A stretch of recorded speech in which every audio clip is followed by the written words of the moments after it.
en 2014 ou 2015, 2015, on est en 2015. je peux dire que nous en sommes à presque 19 milliards 100 millions de dollars. Donc, le monde s'est mobilisé. De 300 millions de dollars à 19 milliards 100 millions, c'est une mobilisation financière forte. Ça veut dire qu'il y a une mobilisation humaine, une mobilisation des institutions, une mobilisation des organisations bilatérales, multilatérales, des ONG, de la communauté nationale et internationale. Les gouvernements se sont mobilisés. Et c'est ça, cette épidémie. On a vu une mobilisation sans précédent. Et dans tous les pays, on a vu cet accroissement significatif de la mobilisation. Ça veut dire que l'épidémie a révolutionné le système de prise en charge sociale, médicale des individus. L'épidémie n'était plus une épidémie médicalisée, c'était en réalité un problème de développement parce qu'il y a une liaison avec la pauvreté, il y a une liaison avec les sentiments, les relations sexuelles, l'intimité, il y a une relation avec ses impacts socio-économiques, manque de productivité, des jeunes sexuellement actifs. Donc il y avait tellement d'implications et d'implications qui fait que cette épidémie nous a révélé plus qu'une épidémie médicale, une épidémie mondialisée de développement. Et c'est ça, cette épidémie malheureusement continue de faire son chemin. On ne l'a pas encore stoppé correctement, mais nous sommes sur une bonne voie. Nous avons des évidences d'avoir de l'espoir. Il y a des pays qui ont commencé à réduire les nouvelles infections chez les personnes. Il y a des pays qui ont augmenté la survie des personnes 24 mois après traitement pour voir la survie des personnes. Ce que j'appelle les taux de mortalité ont été réduits. Il y a des personnes qui ont de l'espoir parce qu'il y a des médicaments de dernière génération également qui ont été développés. Mais malheureusement, le vaccin n'est pas encore là. On n'a pas un vaccin. C'est une maladie virale. Sans vaccin, on ne peut pas affirmer qu'on l'a contrôlé à 100%. C'est pour cela que nous nous projetons déjà dans quelle stratégie s'inspirer pour que, au-delà de 2015, que la communauté mondiale se forge pour éradiquer cette épidémie, que ce soit un problème de santé publique. On va parler, docteur Mamadou Sakho, mais je voudrais insister dans cette riposte mondiale dont vous parliez. Ce sont apparemment les USA, les États-Unis, à travers le plan d'urgence du président américain, et qui mènent un peu la course, qui sont en tête de cette course. Comment l'expliquez-vous? Pourquoi un pays met-il autant d'argent dans cette lutte? Vous me permettrez, encore une fois, de saluer l'engagement très important du gouvernement américain dans la lutte contre le sida. Dans tous les pays, et particulièrement à RDC, dès l'épidémie, vraiment, il faut reconnaître que les États-Unis d'Amérique ont vu l'impact de cette épidémie et ont créé ce que j'appelle le PEPFAR, le programme d'émergence du président, PEPFAR. Ce programme a mobilisé au minimum à RDC plus de 60 millions de dollars. Donc, qu'est-ce qui les a poussés à le faire? C'est que l'impact était net aux États-Unis. On a vu la maladie, mais on a vu qu'il faut très rapidement dresser les conditions pour s'opposer aux obstacles et aux contraintes de cette épidémie en donnant des moyens matériels, financiers et de la recherche sur le vaccin, sur la prévention. Donc le gouvernement américain s'est engagé. Ils ont mis beaucoup de moyens dans la lutte contre le sida. Ils continuent à le faire. Au même titre quand même que d'autres bilatéraux. Il y a beaucoup d'autres partenaires qui aident la lutte contre le sida. Il y a également, il faut dire, des fondations. Il y a également beaucoup de secteurs privés. Il y a également, surtout, ce que je le dis, les ONG caritatives sociales qui donnent leur contribution sur le plan humanitaire accompagnement. Il y a surtout les gouvernements africains de tous les autres continents atteints, parce que, encore une fois, c'est une épidémie qui couvre le monde, ce n'est pas seulement l'Afrique. Les gouvernements africains se sont mobilisés, ils ont mis des moyens, mais de façon croissante, en crescendo, c'est-à-dire dès le début de l'épidémie, il y avait un déni. Il faut reconnaître que les premières années d'épidémie, par exemple en 86, en 80, quand on découvrait le virus, c'était stigmatiser un groupe, un continent, un pays.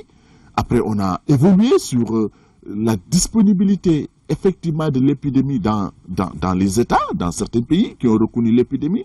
Le déni, la stigmatisation et l'ostracisme ont fait place à une reconnaissance de l'épidémie en créant les programmes. Après, ils ont également continué à façonner avec une mise en œuvre de ces programmes en mettant des stratégies. L'accès aux antirétroviraux, comme je le disais tout de suite, c'était un rêve en Afrique. On ne pensait pas qu'on puisse avoir des antirétroviraux en Afrique. Maintenant, c'est une réalité. Donc, le programme a connu des étapes. La recherche, au début de l'épidémie, on était désemparés. Rien. Au moment où je parle, au moins, il y a des médicaments, il y a des formules, il y a des stratégies de prévention combinées. La circoncision est un exemple évident, concret, qui a été démontré que ça permet d'éviter l'épidémie. La transmission mère-enfant était à plus de 35%. Maintenant, on l'a réduit à 0% dans certains pays à cause du médicament. Donc, il y a eu des progrès. Il y a eu des progrès dans un environnement où le virus était difficile à connaître en début d'épidémie. Mais après, on a appris. Les personnes vivant avec le VIH ont été stigmatisées, rejetées. Mais maintenant, il y a certains États où on les a conservés, on les a réhabilités. On a fait des efforts de savoir qu'une personne qui vit avec l'épidémie peut vivre dans la famille, peut vivre à l'école, peut faire tout. Donc, tout ça, l'épidémie nous a donné des leçons. On a beaucoup appris avec le sida. On a appris, au-delà, la communication interpersonnelle, les médias. On a vu donc beaucoup de leçons apprises avec cette épidémie et que nous ne cessons de dire que nous devons tirer les expériences de l'épidémie du sida pour les mettre au profit, par exemple, de l'épidémie de Ebola. On en a parlé il y a quelques mois. Donc pour nous, c'est un enseignement généralisé qui s'est développé dans le monde. C'est un monde qui s'est mobilisé autour de cette épidémie. C'est des scientifiques également qui travaillent. Il y a tellement de conférences internationales tous les 2 ans. Vous avez vu les découvertes qui se font. Les scientifiques de tous bords, les religieux se sont engagés. Donc, c'est une maladie, j'allais dire, multisectorielle qui a poussé une communauté mondiale à faire face à cette épidémie. Et ça, c'est des leçons apprises que l'épidémie du sida nous a enseignées. Malheureusement, ça continue encore. On en a encore pratiquement, comme je l'ai dit, plus d'une 30aine d'années de lutte.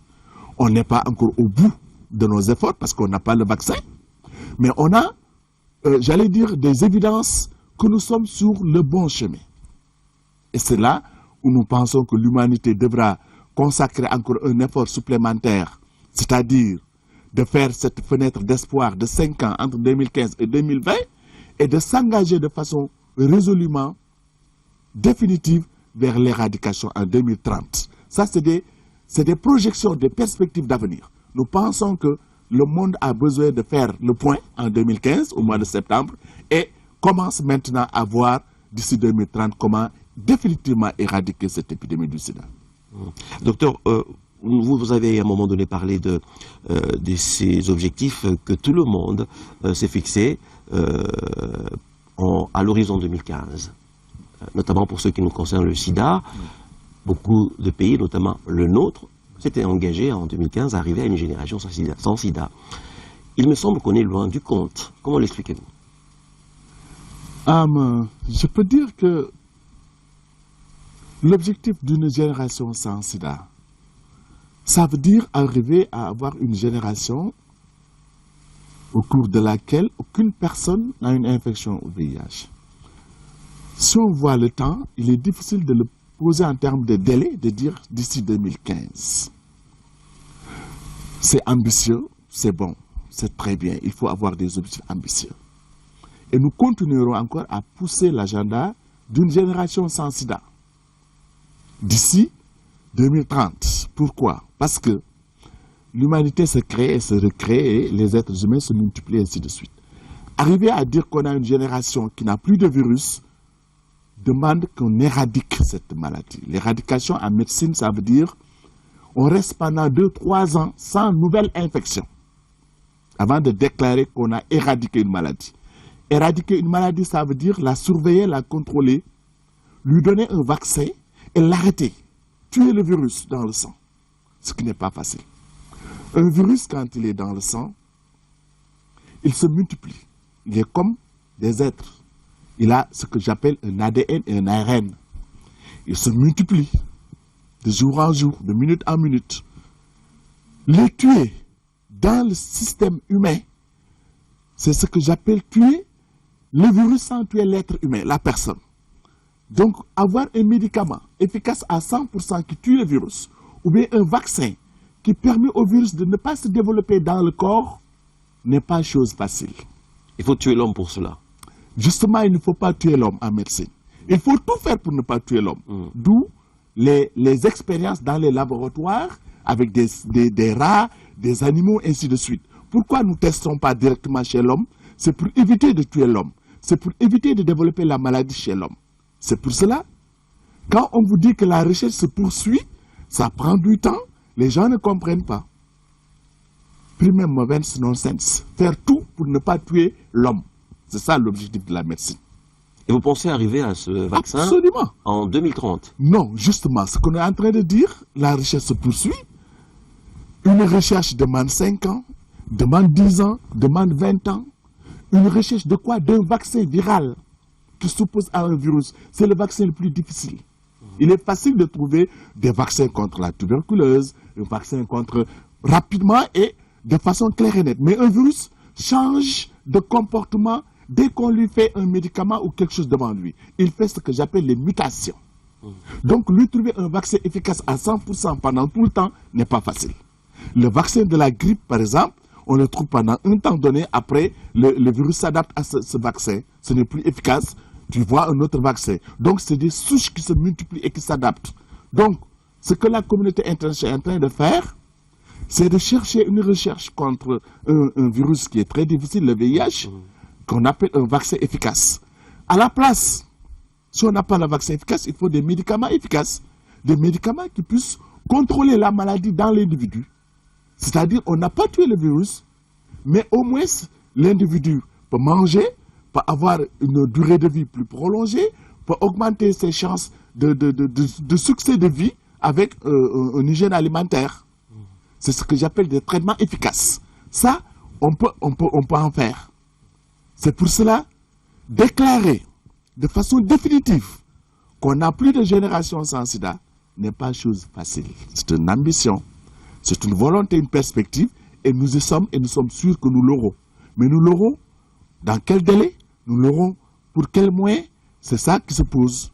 C'est pour cela, d'ici qu'on ait cette fenêtre d'espoir entre 2015 et 2020, que la communauté fasse le bilan de 2015, des OMD 2015, nous aurons, d'ici 2030, contrôlé l'épidémie pour que ça ne soit plus une menace de santé publique. Ça veut dire quoi? Ça ne soit plus une épidémie qui se multiplie pour tuer beaucoup de personnes en un laps de temps. C'est ça qu'on dit, une menace de santé publique soit stoppée. Ça, c'est possible. C'est ça, donc, d'ici 2030, nous nous fixons cet objectif d'une génération sans sida.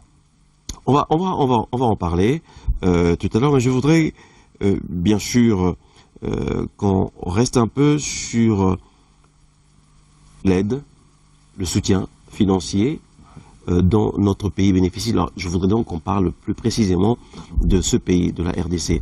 Vous êtes directeur pays de l'ONU-SIDA en RDC.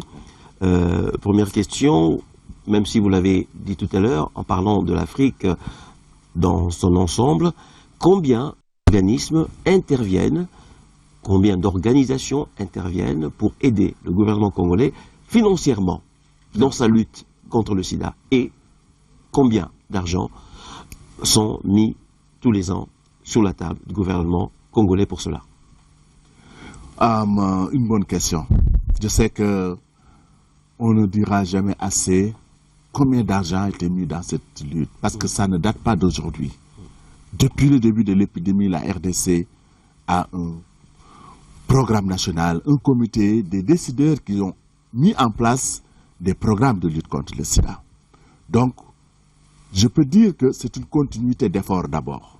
Au moment où je parle ici, en 2015, le gouvernement continue encore une fois à avoir un plan de lutte contre le sida. Un plan très structuré, 2014-2017, qui a été estimé à plus de 2 milliards de dollars, 2 milliards 100 millions de dollars, 2 milliards 100 millions de dollars. Quand nous avons vu ces estimations, nous avons examiné ce que j'appelle les composantes clés, ou ce que j'appelle le cadre d'investissement. Qu'est-ce qui très très porteur d'espoir ou d'impact quand on y met l'argent.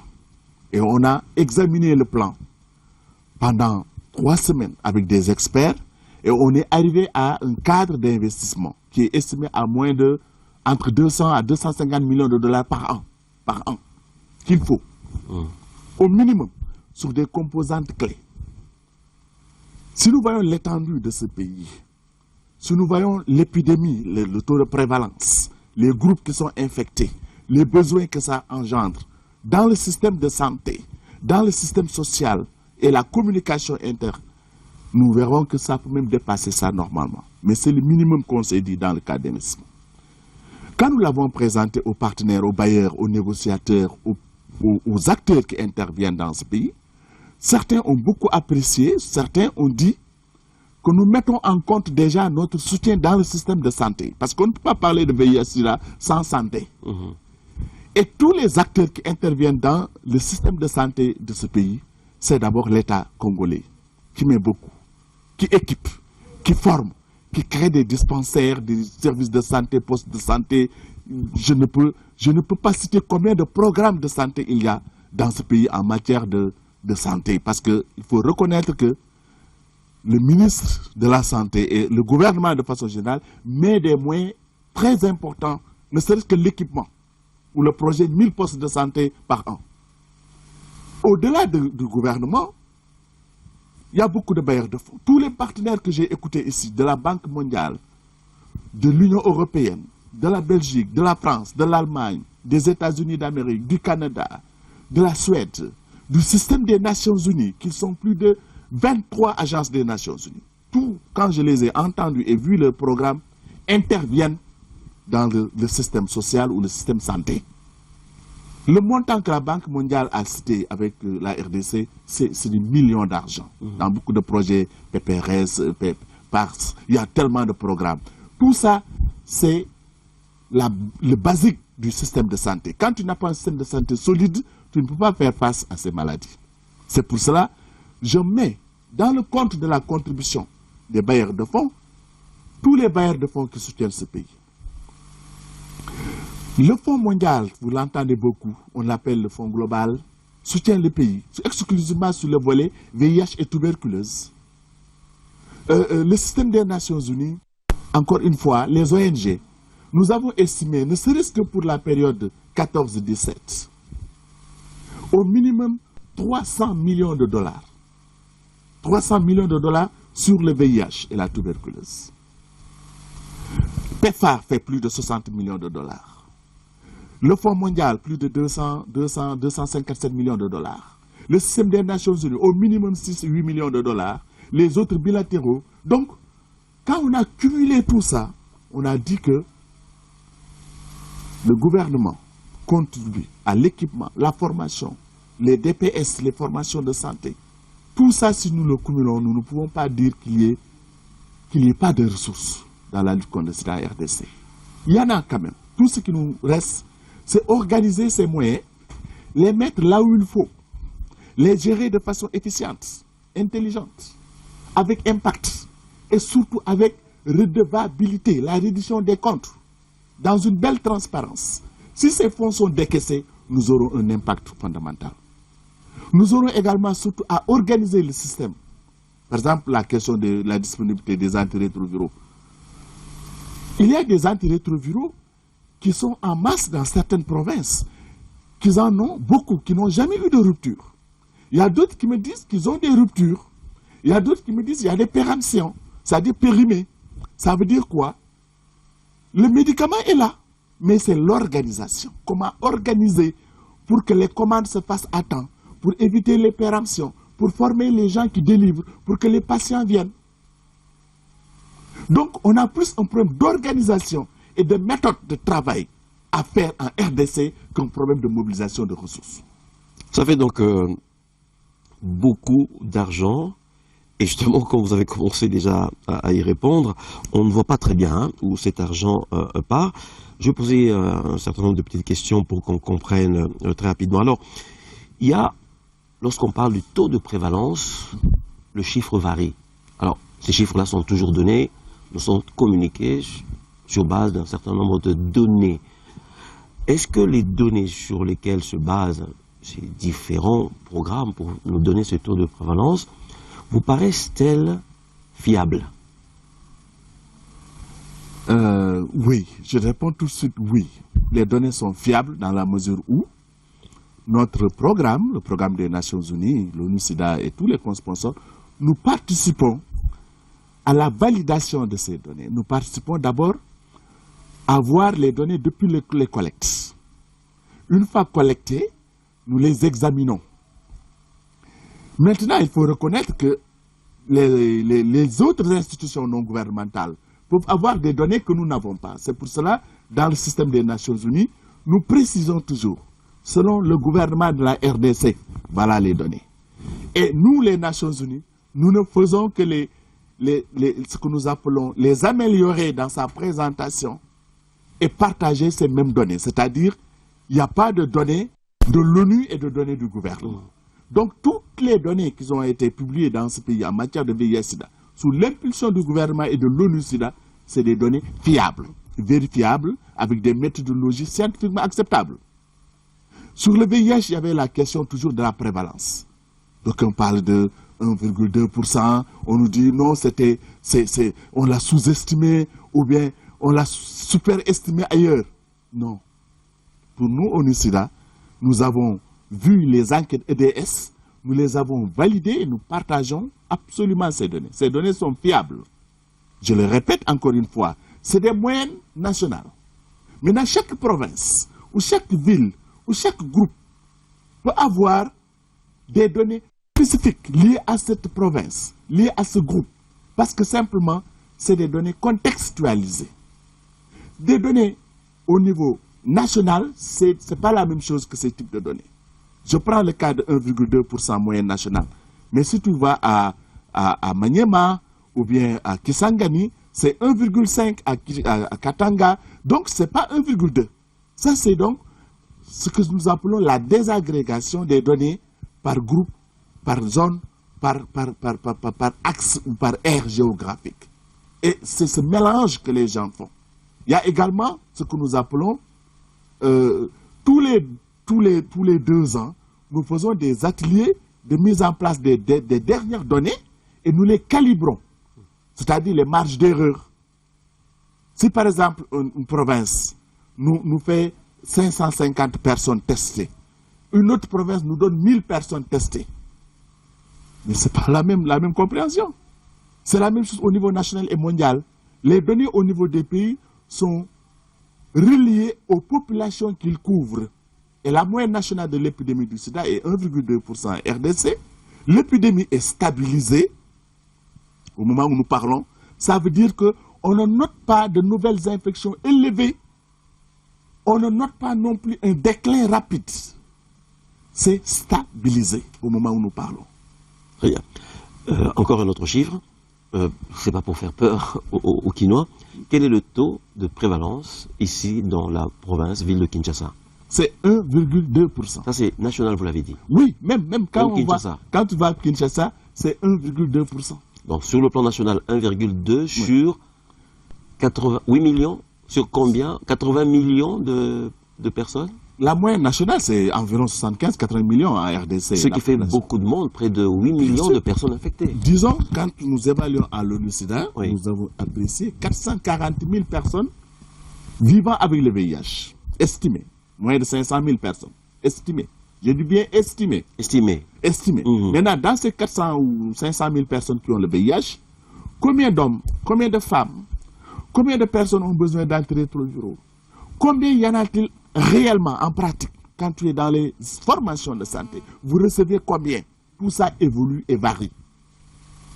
C'est pour cela, notre stratégie, c'est d'estimer le nombre de personnes vivant avec le VIH, d'estimer les besoins et de faire des programmes et de commander des antirétroviraux.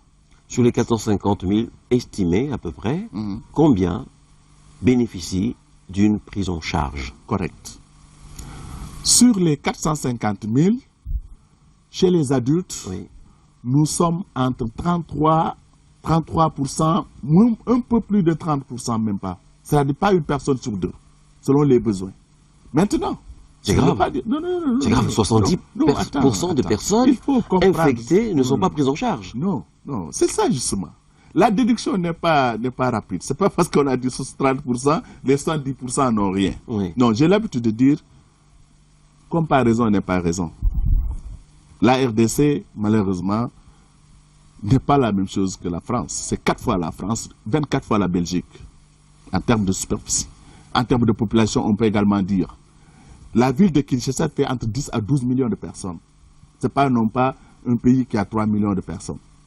Donc, il ne faut pas dire qu'il y a 30% qui sont couverts, les 70% sont là, n'ont rien. Non, nous raisonnons en sens inverse. Faisons de telle sorte que toutes les formations sanitaires soient disponibles là où il y a les populations et faisons en sorte que les produits soient disponibles dans ces services. Et que quand les personnes viennent dans les services vivant avec le VIH, ils ont le produit. Et quand nous avons testé ça au premier trimestre 2014, nous avons vu une couverture de 90% des personnes qui ont besoin du traitement, qui ont accès à ce traitement.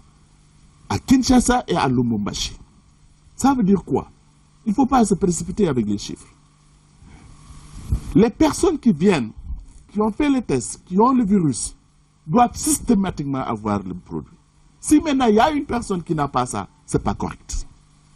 Mais on ne peut pas être là, estimer qu'il y a 500 000, il y a 30 environ, 80% n'ont rien, 80% des gens souffrent. Non, ce n'est pas comme ça qu'on raisonne la médecine.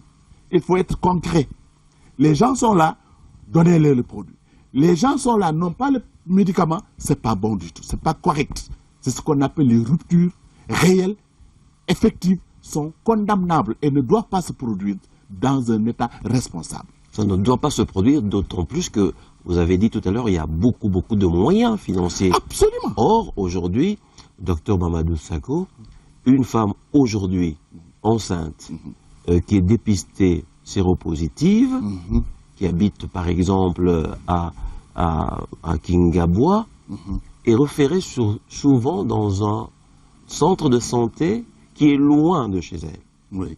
Ce qui veut dire que vous n'avez pas mis les médicaments dans tous les centres de santé, malgré les moyens énormes dont vous venez de parler.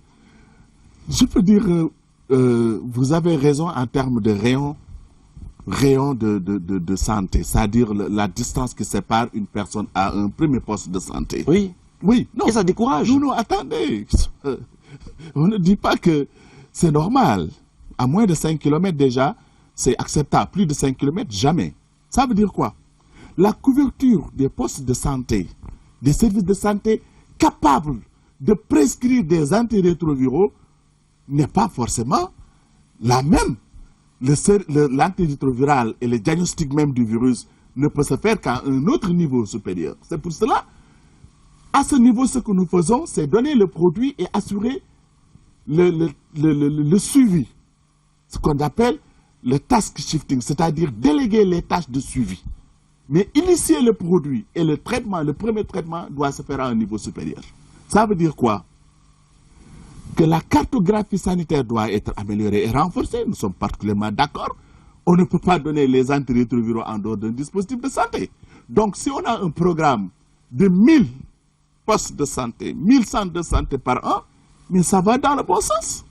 Maintenant, au moment où nous parlons, nous avons ce déficit. Ce pays a un déficit d'enclavement. Combien de provinces sont éloignées? Combien de provinces on y va par avion?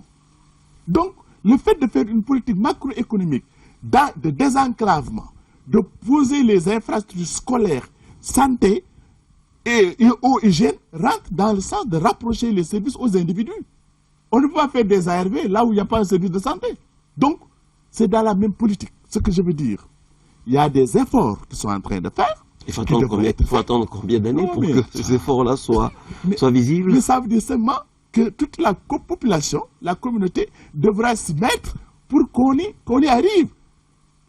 La les population, hommes de presse. La population, non? La population, les communautés, les centres de santé, c'est pas la population qui les construit, le gouvernement. L'opposition, de droite ou de gauche, tout le monde. Non, le la gouvernement. Santé n'a pas, non, la santé n'a pas de couleur politique d'ailleurs. Ouais. C'est pour cela, pour moi, je trouve que tout le monde devra aider pour que les services de santé soient disponibles. Tout le monde devra aider pour que les antirétroviraux soient disponibles. Mais il ne faut pas croiser les bras et de dire ah, vous en avez combien là-bas. Non, nous faisons partie, c'est notre responsabilité.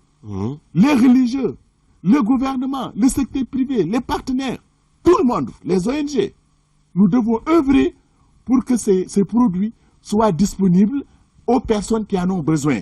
Mais ne pas faire un travail de vue d'esprit ou de réfléchir sous des chiffres et de dire il y a tel. Non. Mon avis, nous sommes sur le bon chemin. Nous sommes sur le bon chemin. Nous devons consolider les acquis. Nous devons nous fixer des objectifs ambitieux et utiliser correctement l'argent. Ça, je suis parfaitement d'accord avec toi. Nous devons faire une gestion rigoureuse, une transparence dans l'utilisation de l'argent aux fins des populations qui en ont besoin. On a parlé de l'éloignement de ces centres médicaux, des personnes qui en ont besoin, des personnes qui sont infectées. Je voudrais qu'on parle du calvaire que vivent les personnes vivant avec le VIH. Non seulement, vous avez dit tout à l'heure, ces personnes sont stigmatisées, mais ces personnes n'ont pas d'emploi, ne savent pas travailler. Et même quand ces personnes ont la compétence, souvent, on les écarte du travail parce que portant le virus VIH-Sida. Alors moi, je ne comprends pas toujours bien les choses. Vous parlez des montants énormes. Que faites-vous, que fait l'ONU-Sida pour venir en aide socialement à ces personnes vivant avec le VIH? Bonne question. Ça veut dire, pour l'ONU et pour les gouvernements, qu'il faut continuer à faire une politique sans discrimination. No one behind. C'est ce que nous appelons, que personne ne soit laissé pour compte. Ça veut dire quoi? Les gens qui souffrent de stigmatisation, de discrimination, mais nous devons les accompagner, les aider, amener la communauté à ne pas discriminer, à ne pas stigmatiser. Essayer d'enlever l'énigme sur le virus et cette maladie mortelle, changer les messages, que celui et celles qui sont infectés aient de l'espoir de vivre et leur donner leur place dans la société. Ne pas les rejeter. Les personnes exposées au risque, les prostituées, tous ces groupes marginalisés, les MSM, tous ces groupes, mais nous devons les donner les services de prévention. Nous devons les responsabiliser, nous devons les mettre au cœur de notre politique. Les jeunes et les femmes, c'est la même chose. Donc pour nous, à l'ONU-Sida, nous essayons de faire le plaidoyer, la mobilisation des ressources techniques, matérielles et financières, j'allais dire le leadership même, pour que ces groupes ne soient pas laissés pour compte. La seule façon d'éviter la stigmatisation et la discrimination, c'est de les mettre d'abord responsables eux-mêmes et de montrer aux yeux de tout le monde que le virus du VIH, l'épidémie du sida, n'est pas une maladie qu'il faut fuir, éviter cette vision pessimiste des personnes, éviter et de donner l'information, parce que parfois il y a l'ignorance, ils ne savent même pas comment se transmet le virus peut-être. Le virus ne se transmet pas en saluant une personne, on est ensemble. Mais la génération qui vient de naître, les jeunes, les élèves, mais ne savent pas. Donc il faut continuer à renforcer les connaissances, l'éducation, la sensibilisation, particulièrement l'éducation sexuelle, pour que les gens soient éveillés, qu'ils aient la connaissance maximale. Il faut continuer ce que j'appelle la prévention combinée, c'est-à-dire se prévenir du VIH. Ça ne veut pas dire exclusivement des rapports sexuels protégés, ça veut dire fidélité, c'est pour ce qu'il faut. Ça veut dire abstinence, ça veut dire également connaître la situation réelle et d'utiliser un préservatif, forcément. Absolument. Absolument. Donc vous poussez les gens, on a compris, à aller se faire dépister. Le dépistage, c'est absolument capital pour arriver à cet objectif de transmission zéro, hein, de génération sans sida.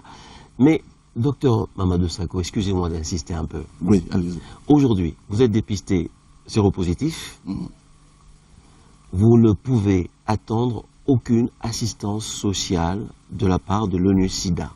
Non, c'est-à-dire, c'est pas normal. C'est ça que je suis en train de dire. L'ONU-Sida lui-même, en tant que tel, ne vient pas faire l'assistance sociale. Mais il y a des organisations non gouvernementales, il y a le gouvernement, il y a la communauté elle-même. Vous savez que ces personnes-là n'ont rien, docteur. Vous savez que ces personnes-là n'ont rien. Non. J'en ai vu plein en faisant cette émission. Non, j'en ai vu moi aussi. Oui, mais elles n'ont rien. Elles souffrent, elles ont le sida. Elles ont la communauté elle-même dans laquelle elles vivent. Mais des milliards de dollars que vous avez injectés, ça devrait bénéficier d'abord à ces personnes-là. malheureusement, les milliards ont servi à construire, à équiper, à donner des programmes, des activités génératrices de revenus, c'est-à-dire les plus vulnérables, on essaie de les soutenir dans la mesure du possible avec des programmes spécifiques. Ils n'ont Tout rien. l'argent, Celle que j'ai rencontrée. Oui, mais je suis en train d'expliquer que Oui. la pauvreté, la lutte contre la pauvreté, c'est un axe des OMD que nous fait. devons lutter. Mm. Ça ne veut pas dire que il n'y a personne qui n'a pas d'argent, qui n'a rien.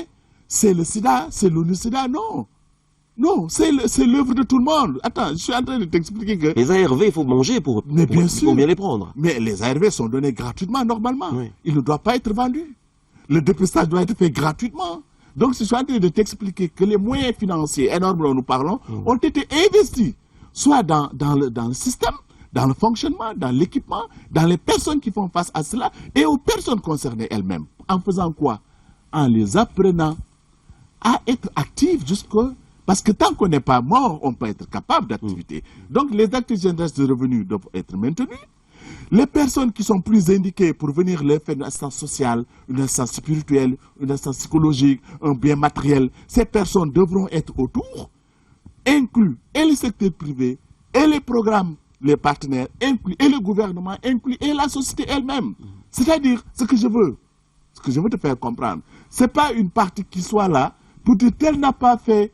Non, devant une maladie, devant la santé, c'est la responsabilité de tout le monde. C'est une responsabilité partagée. Ce n'est pas là de faire le point de dire vous n'avez pas donné, vous n'avez pas fait. Ce qu'on évite, c'est que les gens se braquent contre les uns contre les autres pour des questions individuelles et personnelles, crypto-personnelles parfois. Donc, les ONG ont un rôle à jouer. Le gouvernement, le secteur privé, les partenaires, les personnes elles-mêmes, leur communauté, tout le monde devra être ensemble pour venir en aide à cette personne. Inclut même les religieux qui est autour de ça. Vous avez raison, cette lutte a avancé aux États-Unis, c'est parce que tout le monde s'est mis vraiment ensemble.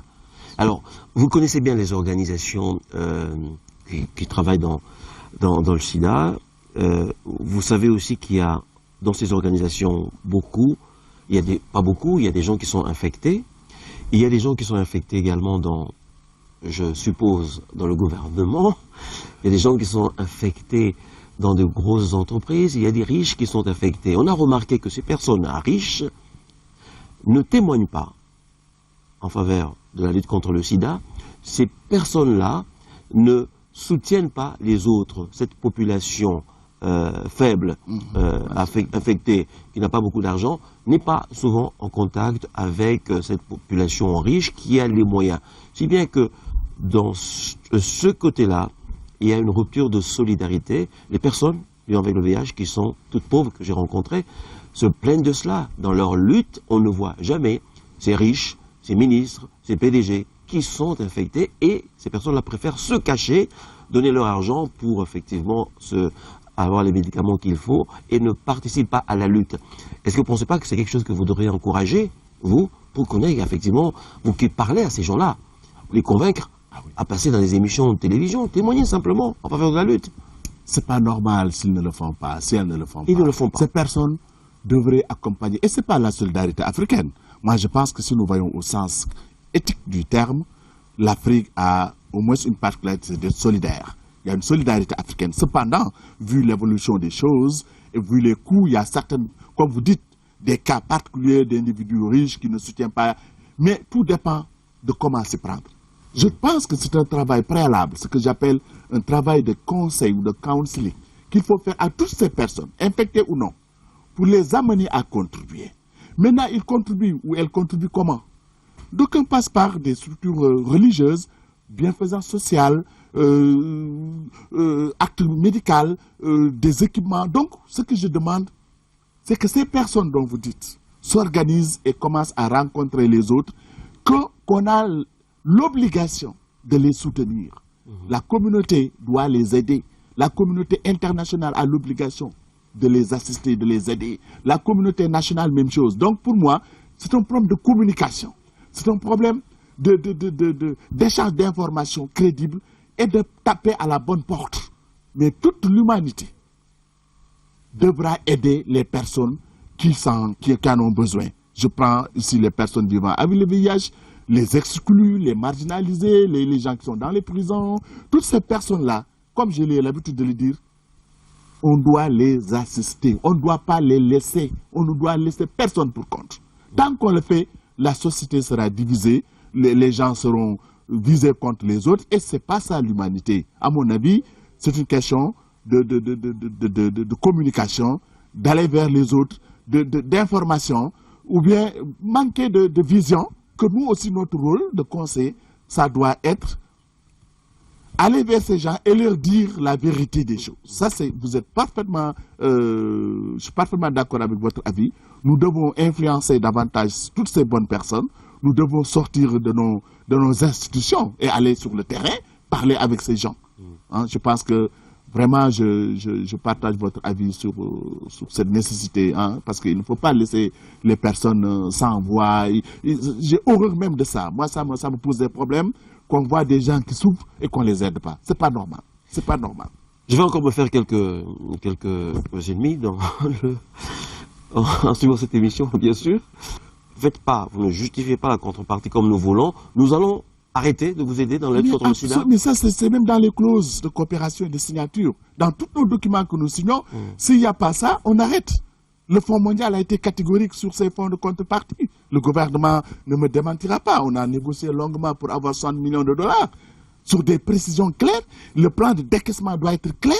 Est-ce que l'argent est réellement décaissé à tel endroit? Tout ça, c'est clair. Maintenant, lorsqu'on passera à la phase de signature et de décaisser l'argent, nous allons surveiller et observer. S'ils ne le font pas, ce qui est sûr, effectivement, les bailleurs de fonds sont fatigués maintenant que l'argent soit mal utilisé partout, pas seulement en RDC. Les détournements sont condamnés avec la plus forte énergie. C'est pour cela, à l'ONU, il est totalement conseillé au gouvernement de faire ça. Maintenant, nous les suivons sur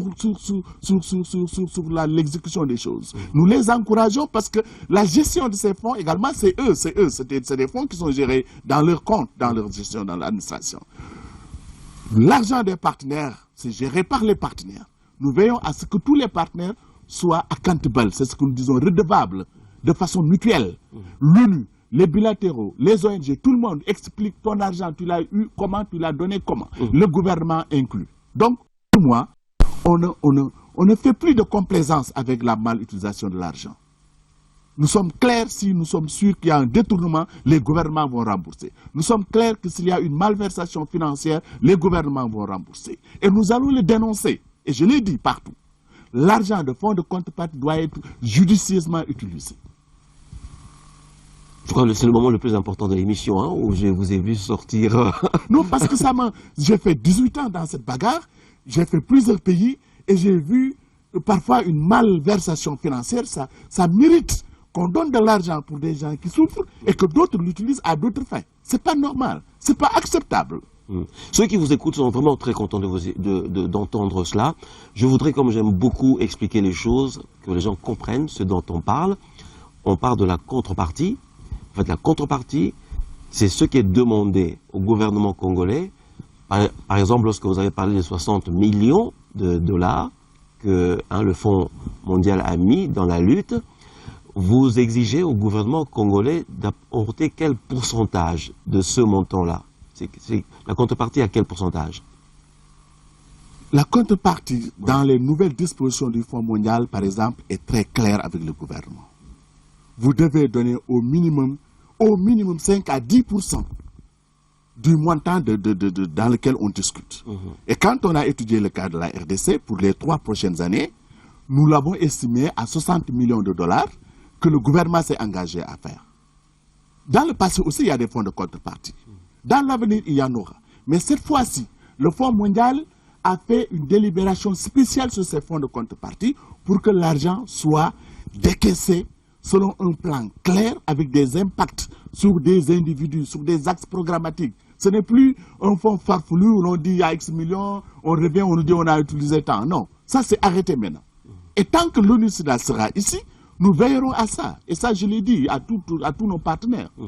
Nous travaillons en plein partenariat avec la Banque mondiale, le Fonds mondial, l'Union européenne et tous les partenaires sur cette utilisation des fonds de contrepartie et cette nécessité de l'avoir.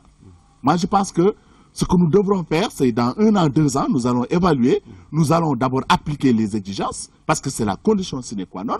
Dans le passé, vous avez entendu des pays qui ont été suspendus du Fonds mondial. Ça, je pense qu'il y a beaucoup de pays, je ne peux pas citer, en Afrique de l'Ouest et du Centre, qu'on a arrêtés, qui ont fait des détournements. Pour ici, c'est la même chose. Les fonds de contrepartie sont posés comme des préalables et nous allons les accompagner, voir comment les choses vont se faire selon des conditionnalités. Absolument, ça c'est exactement ça. En tout cas, vous avez donné du bon cœur à ceux qui sont porteurs du VIH/SIDA. Je vois que les choses avanceront avec votre fermeté, parce que j'ai rencontré ces personnes-là. Il faut vous dire qu'effectivement, je me suis mis dans cette lutte parce que leur quotidien est absolument terrible. Donc si on peut améliorer les choses, si ces fonds de contrepartie peuvent servir à améliorer cette protection, cette assistance sociale de ces personnes-là, hein, ça peut qu'arranger l'ONU-SIDA. Vous avez tout à l'heure parlé de cette fenêtre en 2015-2020. On est en fin de l'émission. Je voudrais que vous nous parlez de de l'après 2015. Qu'est-ce qu'il reste à faire, plus clairement, pour terminer l'émission? Oui, très rapidement, on y revient sur cette fenêtre d'espoir que nous appelons fenêtre d'espoir 2015-2020. Après le sommet de septembre 2015, qui va avoir lieu donc au mois de septembre, ce que nous projetons, c'est considérer 5 ans pour refixer les cibles et refixer la perspective d'ici 2030. Nous sommes sûrs maintenant, avec l'état actuel, qu'on peut éradiquer l'épidémie en 2030. C'est pour cela que nous comptons beaucoup sur la compréhension de cette fenêtre et de cette 2030. Ça veut dire quoi? Que dans les pays, nous demandons aux États, particulièrement la RDC et le Nigeria, ces deux pays qui sont des pays phares, pilotes, que tout le monde suit actuellement, de faire des efforts exceptionnels, sinon supplémentaires, pour qu'au moins 90% des personnes vivant avec le VIH qui ont besoin des antirétroviraux aient accès à ce produit. Ce ne sera pas acceptable en deçà de 90%. 90% des gens qui ont accès aux antirétroviraux auront effectivement une réduction de leur charge virale, c'est-à-dire ils ont pris les médicaments, la présence du virus dans le sang va réduire. Nous pensons que si nous avons 90% des gens qui ont d'abord accès aux tests, au traitement et leur ARV diminué, leur suppression virale, charge virale, nous pensons que, objectivement, d'ici 2030, si toute la communauté parvient à avoir 90% des gens qui ont ce taux d'ARV, nous sommes sûrs que ça ne posera plus un problème de santé publique. On aura en phase de déclarer que l'éradication est possible en 2030. C'est des perspectives, c'est des ambitions, c'est des programmes d'accélération intense qu'on appelle Fast Track actuellement, qui a regroupé les maires, dont le maire de Kinshasa, qui a regroupé les maires de 13 villes au plan mondial, et encore une fois, la RDC est un pays pilote. Nous pensons que cette initiative sera lancée de façon exceptionnelle sur le terrain les mois à venir. Des fonds exceptionnels également pourraient être mobilisés pour qu'on gère cet après 2015. Et nous pensons que la communauté ou l'humanité, le monde, pourra enfin penser que la fin du sida est possible en 2030. Merci beaucoup, docteur Mamadou Lamine Sako. Merci d'avoir répondu avec une telle franchise à toutes mes questions. Merci pour cette lueur d'espoir. Merci parce que dans cette fenêtre 2015-2020, si notre pays arrive à assurer à 90% de la population infectée les médicaments et cette prise en charge, effectivement, ça serait une bonne chose pour ceux qui nous écoutent en tout cas. Avez-vous juste un dernier mot? Vous regardez la caméra qui est là. Donc, encore une fois, exprimer tous mes remerciements à M. Gilles Kidinda parce que c'est du très bon travail. C'est une prise de conscience mondialisée qu'on vient de faire avec vos émissions. Je l'ai vu en dehors du Sénégal, en dehors de la RDC, partout. Les gens apprécient votre émission. C'est pour vous remercier, vous féliciter, vous encourager et encourager l'ensemble des acteurs des médias, de presse, de faire de tels efforts pour aider l'humanité. C'est un sacerdoce qu'on fait pour aider l'humanité. C'est pour cela les mots me manquent pour vous te remercier, te féliciter et t'encourager. Quant à l'opinion nationale et internationale, je vous souhaite un bon début d'année. Nous sommes en 2015, en janvier.